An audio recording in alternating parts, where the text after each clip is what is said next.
इस मोर्चे में 9 पार्टियां शामिल हैं। अभी और पार्टियां इसमें शामिल होने के लिए जल्दी ही घोषणा होने वाली है। 16 दिसंबर का वो दिन मुझे याद है, हम लोगों ने पिछले दिसंबर में भागीदारी संकल्प मोर्चा का निर्माण किया, जिसमें भाई प्रेमचंद प्रजापति जी, बाबूराम पाल, रामसागर बिन, रामकरण कश्यप, अनिल चौहान, बाबू सिंह कुशवाहा, कृष्णा पटेल, 8 लोग हम लोग मिलकर मोर्चा का गठन बनारस कर दिए। क्यों कर दिए? दुनिया के लोग बनारस जाते हैं अपना पाप धोने। भाई साहब थोड़ा साइड हो जाइए। जाते हैं नहीं जाते? और आज हम इलाहाबाद क्यों आए? हम कल से डेरा डाले। पूरे उत्तर प्रदेश ही नहीं, पूरे देश के लोग इलाहाबाद आते हैं अपना पाप धोने। अब पाप धो के नहीं छोड़ देते, अपने चले जाते हैं। ये बात सही है कि नहीं सही? मैं सुनता हूं जब जब यहाँ कुंभ लगता है, यहां नहाने वही लोग आते हैं जो पापी लोग हैं।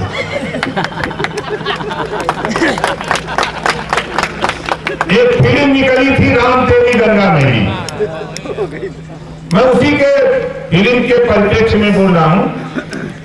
हीरो ने गाना गाया था कि पापियों के पाप धोते धोते राम तेरी गंगा मेरी। अब दोनों के बीच में हम लोग फंसे हैं, इधर इलाहाबाद उधर बनारस। हम तो बनारस से इलाहाबाद कल का मैं आया हूं। कल अपनी पार्टी का कार्यक्रम करछना में हम लोग किए, किसी को बताए नहीं थे कि यहाँ कार्यक्रम है। इस नाते नहीं बताया था कि यहाँ कार्यकर्ता सम्मेलन राष्ट्रीय भागीदारी पार्टी का था। यहाँ कोई रैली का कार्यक्रम नहीं है। कोई जनसभा का कार्यक्रम नहीं है। लेकिन आपको बता दूं साथियों, अपने एमआईएम के साथियों को बता दूं और भारतीय समाज पार्टी के साथ साथ भारत रक्षक पार्टी के साथी, उत्तर प्रदेश में 75 जिले हैं। 75 जिले में राष्ट्रीय भागीदारी पार्टी का संगठन जिस तरह इलाहाबाद है, इसी तरह आपके सामने में है हरियाणा के बॉर्डर पे। उसी तरह का संगठन बिहार के बॉर्डर पे चंदौली में है। उसी तरह का संगठन बिहार के बॉर्डर पे कुशीनगर है। उसी तरह का महाराजगंज में है। उसी तरह बहराइच है। उसी तरह आप बॉर्डर पे चले जाओ, चाहे झांसी, आपको दिखाऊं झांसी के दो शेर आए हैं। जोरदार ताली बजा के स्वागत करिए कानूराम प्रजापति। और हमारे दूसरे शेर कामता प्रसाद प्रजापति जी। जोरदार ताली बजा के, ताली बजाओ में रुपया हमारा थे, ताली बजाओ में रुपया ना लगा था। जोरदार ताली बजा के स्वागत करिए।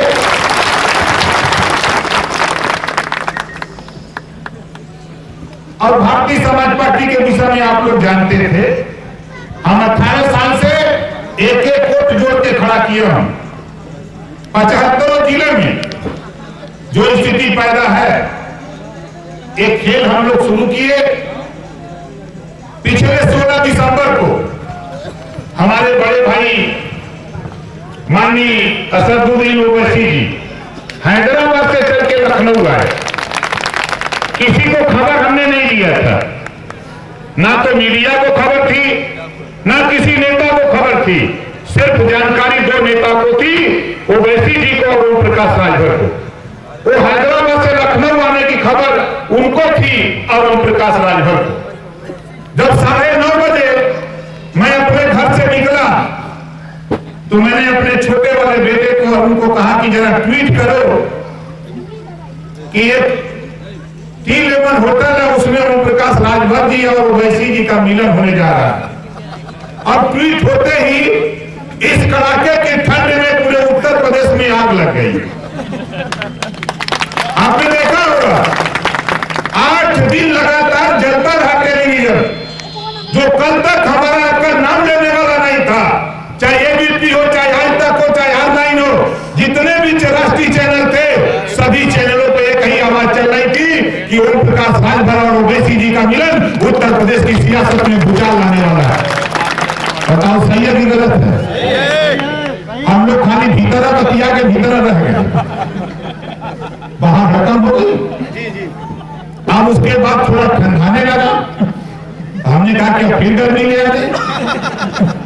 फिर मैंने कहा कि अब आप एक दिन और आ जाओ। कहा कहाँ आ जाओ? क्या आओ बनारस है, सब बनारस से शुरू करते हैं तो हम भी शुरू करें बनारस।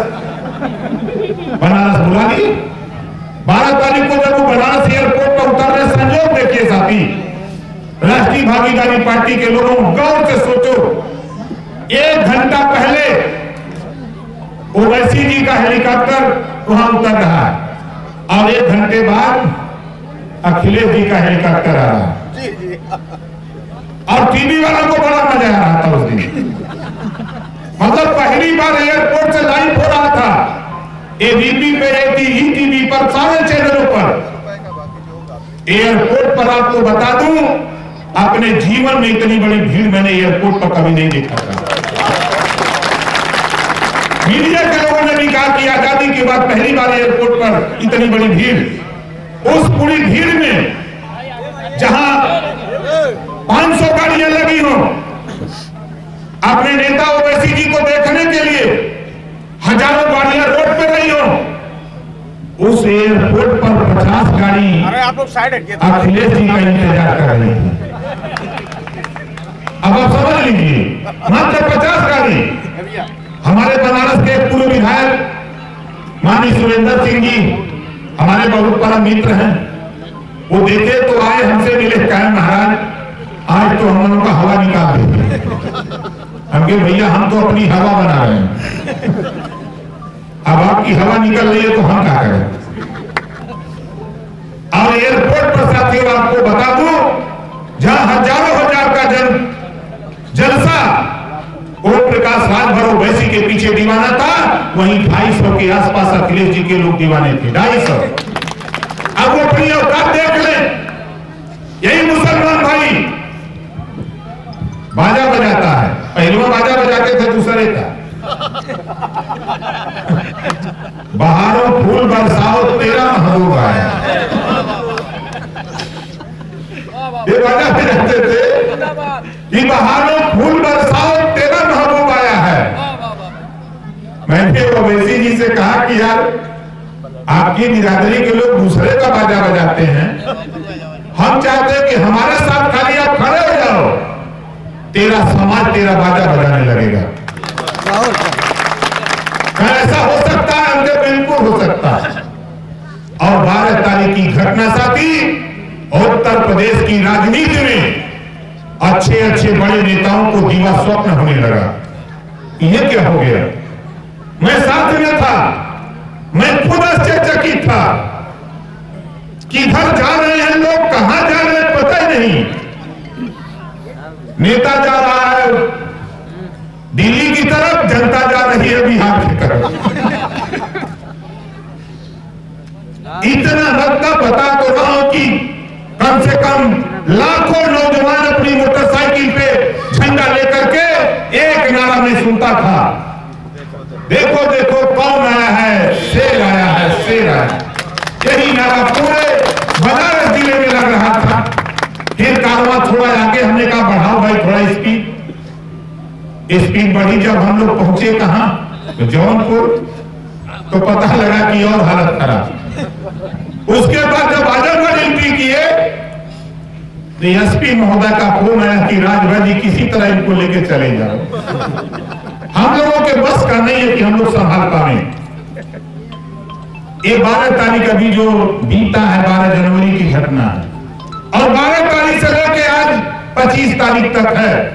अब आज तक टेलीविजन पर आप देखते होंगे जो भी डिबेट हो रहा है, उस डिबेट में चर्चा अगर हो रही है तो वैसी और राजभर की चर्चा हो रही है।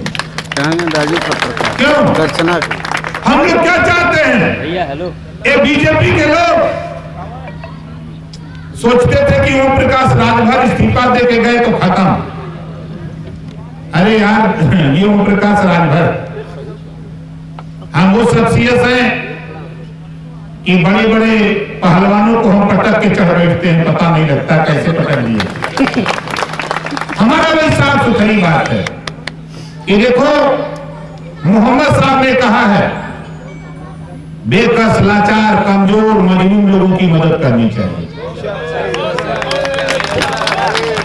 और मैं अपने मुस्लिम भाइयों से कहना चाहता हूं कि देखो, प्रेमचंद प्रजापति, ओम प्रकाश राजभर, राम सागर बिंद, रामकांत कश्यप, बाबू सिंह कुशवाहा, कृष्णा पटेल, अनिल चौहान, इनसे कई हजार गुना ताकतवर मायावती, अखिलेश और सोनिया ये लोग हैं। आपका नेता, मुझे तो गर्व हुआ जिस दिन भाई ओवैसी जी से बात हुई कि भाई मैं अपनी पार्टी लेके आपके साथ आना चाहता हूं। हमने कहा कि आओ, हम थाली सजा करके तेरे आरती करेंगे, आओ उत्तर प्रदेश में हम दिखाते हैं।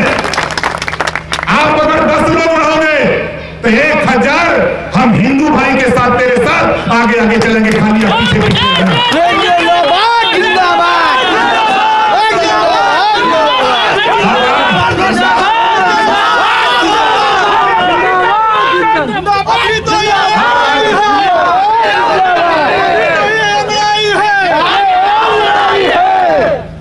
आज आप देखो, गिनती नहीं होती है प्रदेश की राजनीति में।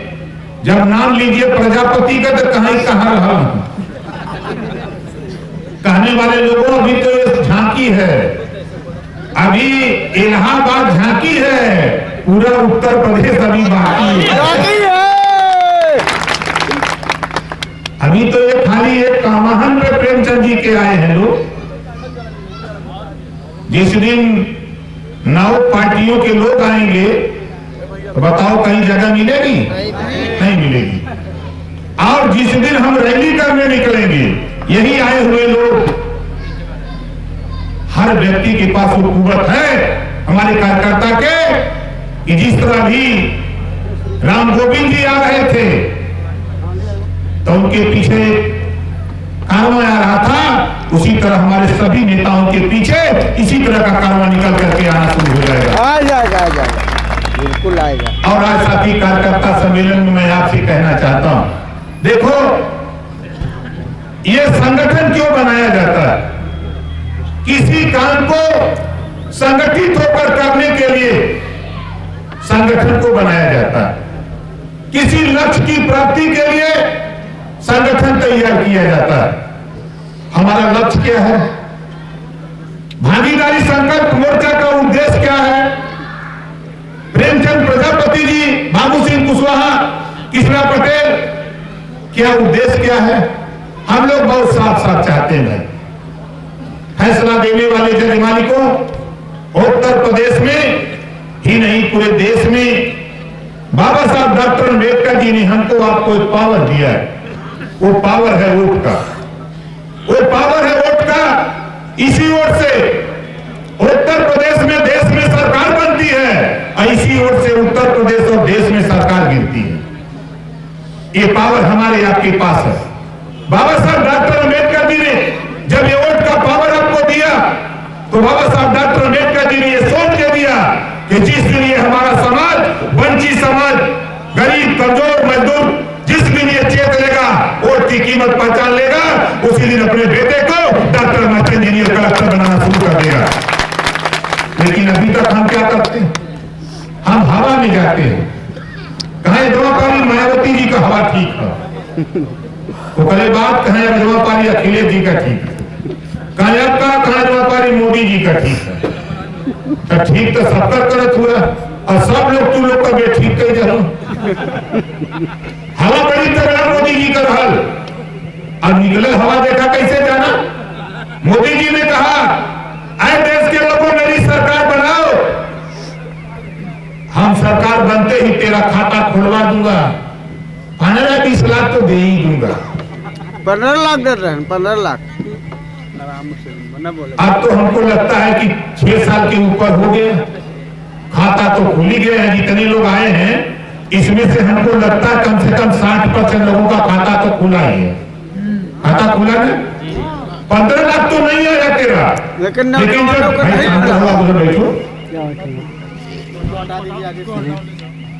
सचिन देखो उनको पहुंचा दो जहां पहुंचाना है। 15 लाख तो नहीं दिया, लेकिन लिया क्या? खाता खुलवाया आपने।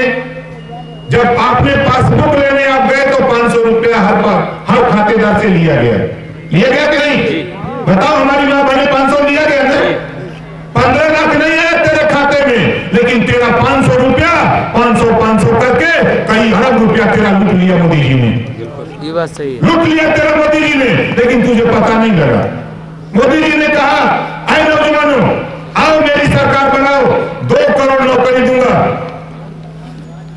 लोगों को लगा कि हो सकता है मिल जाए, सरकार बना दिया। नोटबंदी किया मोदी जी ने, सीना ठोक के कहते हैं कि 3 लाख कंपनी बंद कर दिया। अरे 3 लाख कंपनी बंद कर दिया, आप बताओ एक भी कंपनी में एक भी नेता का नाम बताओ जहां काम करता हो नेता का बेटा? नेता के परिवार का कोई काम करता है किसी कंपनी में? नहीं करता। 3 लाख कंपनी में यही गरीब, कमजोर, वंचित, मजदूर समाज के लोग काम करते हैं। 3 लाख कंपनी बंद कर दिया। ले आए जीएसटी, एक देश एक टैक्स होगा, लेकिन पेट्रोल डीजल पे जीएसटी नहीं लगेगी। इस नाते अडानी और अंबानी का कारोबार है। इन्होंने कहा महंगाई कम करेंगे, सब फिर इनका सुन लिया हम लोगों ने। जब हमारे झगड़ा शुरू होता है, 2 साल लगातार हमारा इनका झगड़ा सदन में होता रहा। दिल्ली में जाता रहा, अमित शाह जी के यहाँ, मोदी जी के यहाँ, वहां से मामला आया, लखनऊ पंचायत हुई, 2 पंचायत हुई। अमित शाह जी लखनऊ आए, 2 बार पंचायत हुई, हम नहीं माने। हमारा सवाल था शिक्षा, स्वास्थ्य, रोजगार, नौकरी। जब नहीं माना तो हमने भी कागज टाइप करा करके 3 पेज में 3 पेपर बनाया था इस्तीफा का, अपने अटैची में रखता था। जब उन्होंने कहा कि ये नहीं करूंगा मैं कैची खोला आके बाहर, लेकिन अंदर गया, हमने कहा कि ये इस्तीफा ले लो, आज से मंत्रिमंडल से इस्तीफा देता हूं, तेरे साथ नहीं रहूंगा।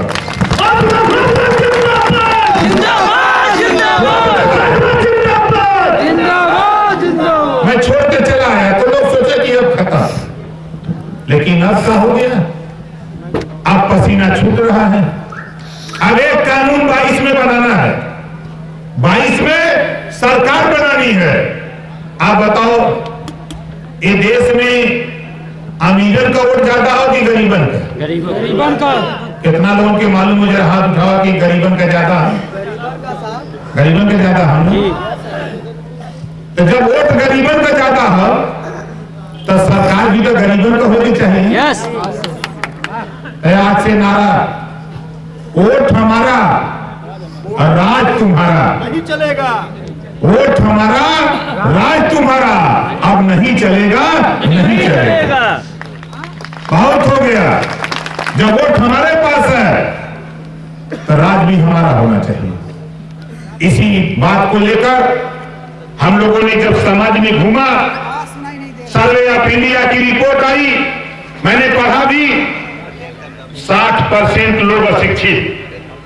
मैंने भी कहा घबराओ नहीं, अब एक कानून 22 में सरकार बना के, पहला कानून स्नातकोत्तर तक फ्री, कापी किताब फीस दवाई भोजन वजीफा कपड़ा फ्री, स्नातकोत्तर तक, और अनिवार्य फ्री, अनिवार्य और समान शिक्षा।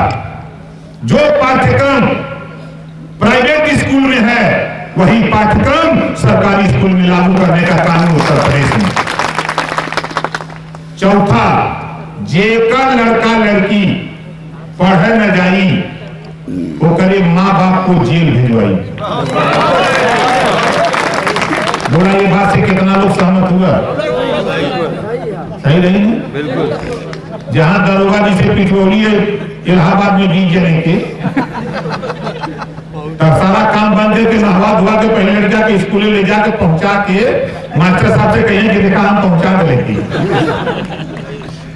ये चीज तो भाई हम चाहते हैं। मैं साथी आज भी विधायक हूं, गाजीपुर जहूराबाद से मैं विधायक हूं।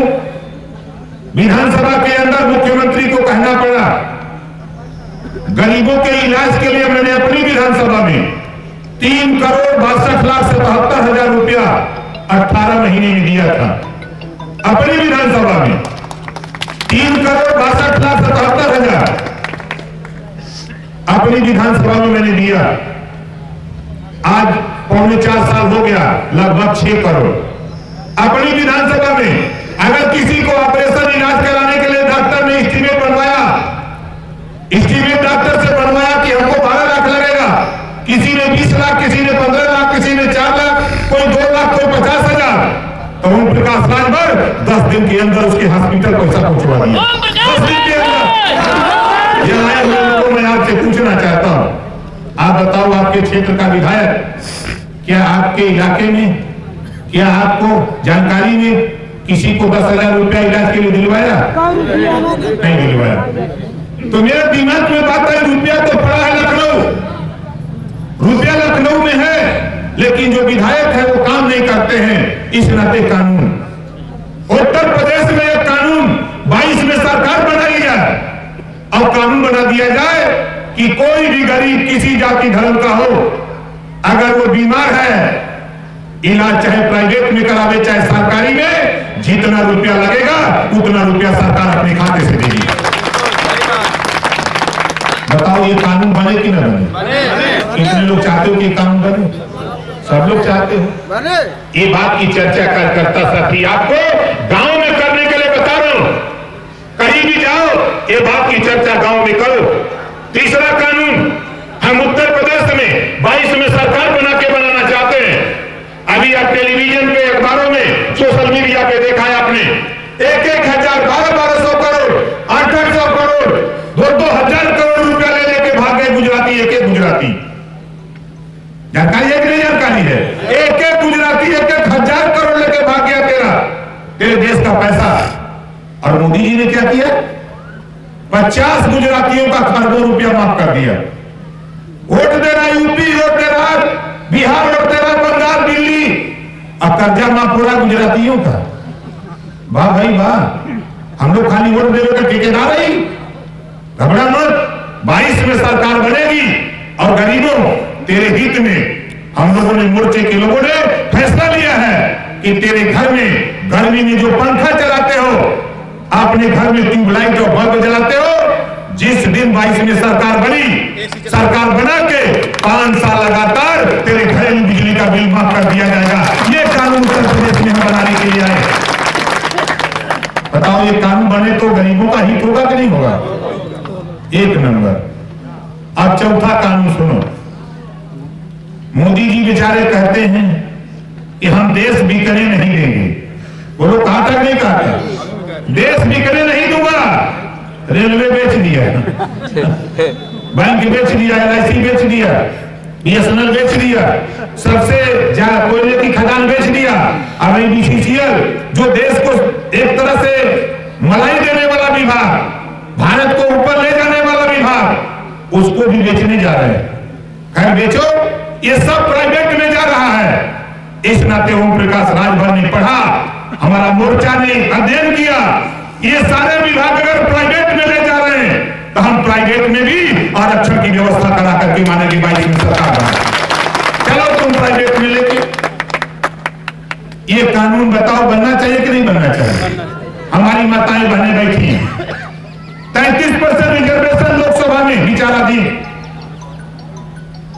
अब सत्ता से बाहर रहती है बीजेपी तो बहुत बोलती है, अब सत्ता में है तो नहीं दिखाई देता। मोतिया बिंद हो गया है, महिलाओं के ऊपर जुल्म जाति अत्याचार होता है। अरे इनको 50% रिजर्वेशन दे दो। किसी भी महिला के ऊपर अगर जुल्म जाति हो, अगर महिला थाने पर इंस्पेक्टर हो या CO हो या SP हो, अगर कोई महिला रोते हुए उसके सामने अपनी फरियाद लेके चल जाए तो SP गाड़ी उठा करके उस अपराधी को धर दबोचेगा, छोड़ेगा नहीं। ये कानून बनाना चाहते हैं ओम प्रकाश राजभर। महिलाओं की हिस्सेदारी सुनिश्चित हो। और तो और पिछड़े समाज के लोगों, कान खोल के सुनो। देखो तेरे साथ धोखा 1953 में तुझे ऊपर उठाने के लिए सामाजिक और शैक्षणिक रूप से जो जातियां पिछड़ गई हैं, इनको ऊपर उठाने के लिए बाबा साहब डॉक्टर अम्बेडकर के दबाव में काका कालेलकर आयोग का गठन होता है। 1955 में रिपोर्ट आती है और 23 साल रद्दी की टोकरी में कांग्रेस पार्टी के लोग रखते हैं। बड़ा नेतागिरी यहां इलाहाबाद में होती है ना। अगर कोई पिछड़े समाज का नेता अगर बोलता है तो उसे हमारा नंबर दे देना। अगर वो मर्द है तो ओम प्रकाश राजभर के प्रश्नों का उत्तर दे दे, अगर हिजड़ा है तो घर बैठ करके बाजा बजावे। 1953 में काका कालेलकर आयोग, 1955 में रिपोर्ट, 23 साल रद्दी की टोकरी में कांग्रेस ने रखा। चौधरी चरण सिंह दबाव बनाए कि काका कालेलकर आयोग रिपोर्ट लागू करो। मोरारजी देसाई प्रधानमंत्री थे, उन्होंने यह कहकर उनको भ्रम में डाल दिया कि देखो भाई 23 साल पुरानी रिपोर्ट है, इसको नहीं लागू करेंगे, नया आयोग बनेगा। 1978 में मंडल आयोग बन जाता है। 80 में रिपोर्ट आती है, पिछड़ों को 27% रिजर्वेशन की।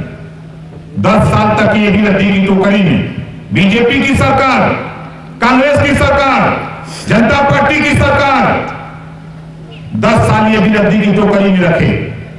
1990 में बीपी सिंह जी, आप कैसे इलाहाबाद मंडा के रहने वाले बीपी सिंह जी ने दिल्ली के लाल किला से घोषणा किया कि 27% आरक्षण लागू करने की घोषणा की जाती है।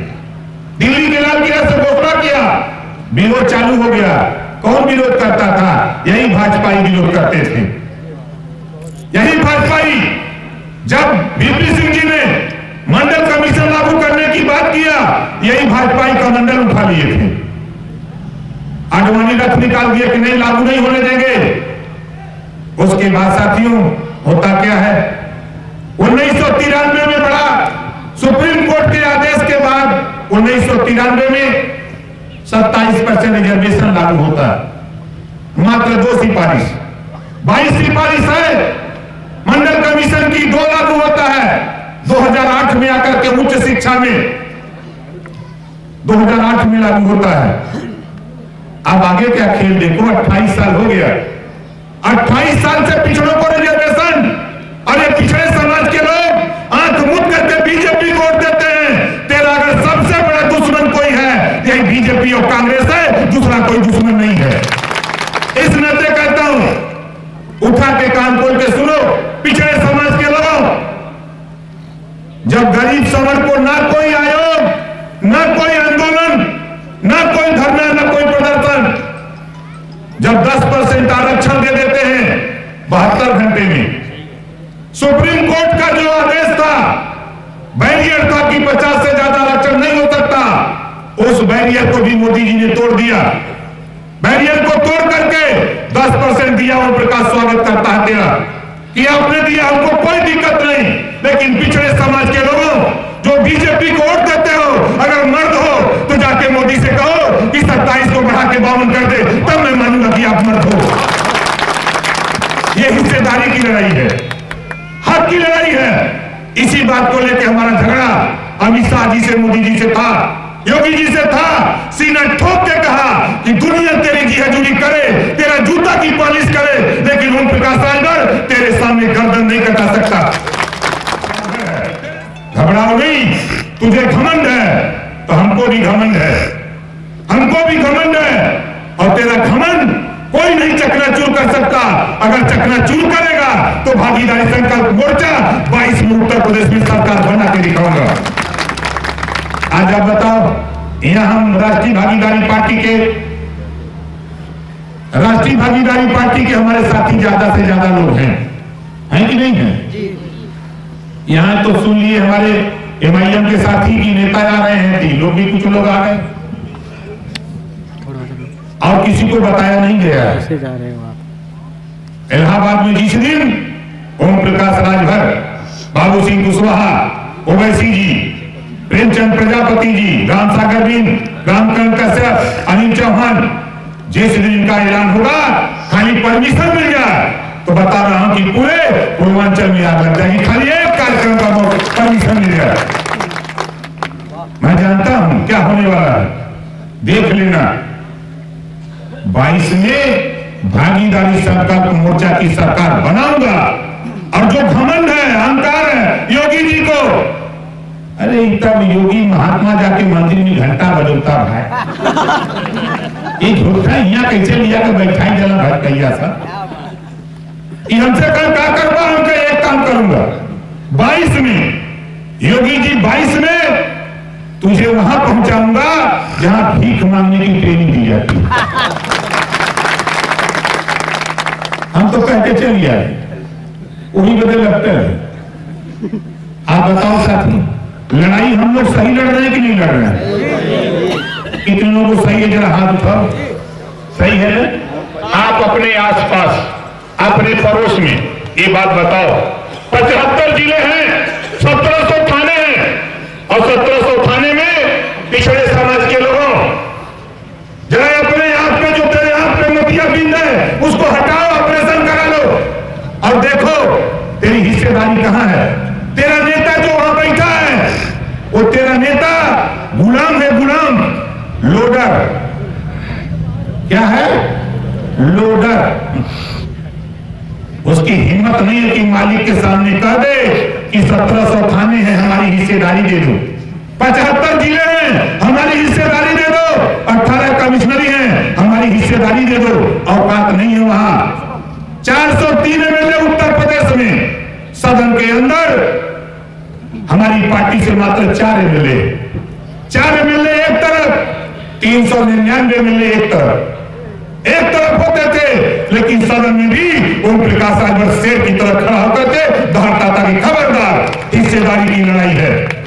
जब मैं पिछड़ों के छात्रवृत्ति के सवाल पे आवाज उठाता था, यही बीजेपी के पिछड़े समाज के लोग हमारा विरोध करते थे। कई पिछड़े समाज के लोग जो पिछड़ी जाति के बच्चों को, वही सामान्य वर्ग को 51,000, अनुसूचित जाति को 51,000, अगर पिछड़े समाज के लोगों को छात्र पदपूर्ति देने की बात आती थी, 8,000, 10,000, 12,000, 15,000, 20,000। मेरी लड़ाई तो सिर्फ इतनी थी कि जब सबका साथ सबका विकास की बात है, तो तो आप 51,000 देते हो, कोई दिक्कत नहीं। आप 51,000 सिक्योर सामान को देते हो, मुझे कोई एतराज नहीं। लेकिन पिछड़े समाज के भी बच्चे जो पढ़ रहे हैं उनको भी 51,000 देने का काम करो, नहीं तो भी तुम्हें निकाल लो सदन में। ये लड़ाई जब मैं लड़ रहा था, ये पिछड़े समाज के लोग जो बीजेपी का झंडा लेके घूमते हैं, ये नामर्द लोग हैं, इनके मर्दा ही नहीं ये अपने अधिकार की बात कोई कर सके। इस नाते साथियों आपसे कहता हूं कि आप हिम्मत मत हारो, आप चलो। अभी मैं बता दूं, अगर एक आवाज लगा दूं, बलिया, आजमगढ़, मऊ, बनारस, गोरखपुर, महाराजगंज, कुशीनगर, देवरिया, बस्ती, संतकबीरनगर, सिद्धार्थनगर, प्रतापगढ़, इलाहाबाद की चलना है, आवाज लगा दूं तो करोड़ों हमारा नौजवान बाजा बजाते हुए पैदल आ जाएगा इलाहाबाद। ये ताकत पैदा की और शामली हो, बागपत हो, सहारनपुर हो, चाहे आपका सहारनपुर हो, चाहे आपका मथुरा हो, आगरा हो, मंडल, जहां भी आवाज लगा दूं, जो संगम आपने इलाहाबाद में देखा, कुंभ का मेला, उससे बड़ा कुंभ लगाने की हैसियत में आज की तारीख में भागीदारी संकल्प मोर्चा है। खाली आवाज लगाने की जरूरत, हम तो सरकार को चुनौती देते हैं, परमिशन करा लो, आर पार लड़ाई देख लो, 2 मैदान तय कर लो, एक तुम अपना तय कर लो, एक हमारे लिए परमिशन दे दो, उसी दिन फैसला कर दूंगा, उसी दिन फैसला कर दूंगा कि सरकार भागीदारी संकल्प मोर्चा की बना के दिखा दूंगा, उसी दिन हाथ उठवा करके वोट डलवा दूंगा। ये कुबत ओम प्रकाश आज भर भागीदारी संकल्प मोर्चा के लोगों ने पैदा कर दिया है। बताओ साथी, हनुमान जी अकेले लंका जा सकते हैं? वो लोग गए थे कि नहीं गए थे? अकेले गए थे कि 2 जने? अकेले। जहाज से गए थे कि पैदल? उड़ते हुए गए थे ना? आप बताओ, हम तो कभी दिन है लखनऊ जाए के हो। अरे हमारे किसान भाई जब पंजाब से, रोपण से, जालंधर, लुधियाना, पटियाला, जम्मू, चंडीगढ़, अमृतसर, नाभा से देखे, हमारे किसान ट्रैक्टर से आ रहे हैं, तो हम लोग बाजा बजाओ लखनऊ में चलते हैं। हम लोगों की साथी साफ साफ सोच है, ये देश में हमने है ही, तो हम लोग के हिस्सा मिला के चाहिए। हिस्से की लड़ाई में किसी से समझौता नहीं, हिस्सा चाहिए। अगर हमने कहा भी जेकर जितना हिस्सा हो ओकर उतना हिस्सा मिले के चाहिए। ई लड़ाई हमने कहो, ई हमने के पढ़ावत हुआ पाठ, बीजेपी के लोग हमने के पढ़ावत हुआ पाठ, 16 दूनी 8, 12 भाजपाई, पता नहीं इन्होंने कहां पढ़ल सर। यही बदे भागीदारी संकल्प मोर्चा अब मिल के पढ़ाई पाठ, 16 दूनी 32, बोला भाई कि नहीं हुई? 16 दूनी 32 हुई है। देखा, मान लो थोड़ी देर के लिए हम तय मैं कहीं कम पढ़ा लिखा है, लेकिन इंजीनियर हम विकास सिंह पटेल भाईचारा वाला, हम बोलेंगे अब की बार, तो आप बोलेंगे भाईचारा वाली सरकार, अब की बार, अब की बार, अब की बार। तीसरा नारा, रोजगार चाहिए कि नहीं चाहिए? कितना देने के चाहिए? हाथ उठाओ। चाहिए ना? आप देखा एक कानून उत्तर प्रदेश में अभी मोदी जी ने हमें सिखौलन कि जब 50 गुजरातियन का कोनो 1500 करोड़, कोनो 1000 करोड़, कोनो 900 करोड़ लोन लेगा ना, कर्जा माफ कर देगा। अब हम चाहते हैं 22 में सरकार बनावा, और 22 में सरकार बना के कानून बना दिया जाए, बिना गारंटर का लोन, बिना गारंटर का लोन, परचून की दुकान, कपड़े की दुकान, रेडीमेड की दुकान, मेडिकल की दुकान, ऑटो रिक्शा, टेम्पो, पिकअप चलाने के लिए लोन ले लो, सरकार बना लो, कानून बनेगा, लोन हम दिलवाएंगे, सरकार में हम मंत्री रहा भाई के वही हम का बनावा, कानून बनी और कानून बना के लोन सबको दिलाएंगे। लोन ले लो, 10 लाख, 20 लाख, 50 लाख, लोन लेने के बाद 1 भी रुपया मत जमा करना, 4 साल लगातार नोटिस आती है आने देना, सरकार तो तेरी रहेगी नहीं, नोटिस आने देना, 4 साल के बाद कैबिनेट की मीटिंग हम बुलवाएंगे, अब बुलवा के बैठक करा के कैबिनेट में प्रस्ताव पास करेंगे कि जिन लोगों ने 1 रुपया नहीं जमा किया, ये सब के सब डिफॉल्टर हैं, इनका कर्जा माफ कर दिया जाता है। बोला सही गई कि नहीं सही? कितना देने के सही रही?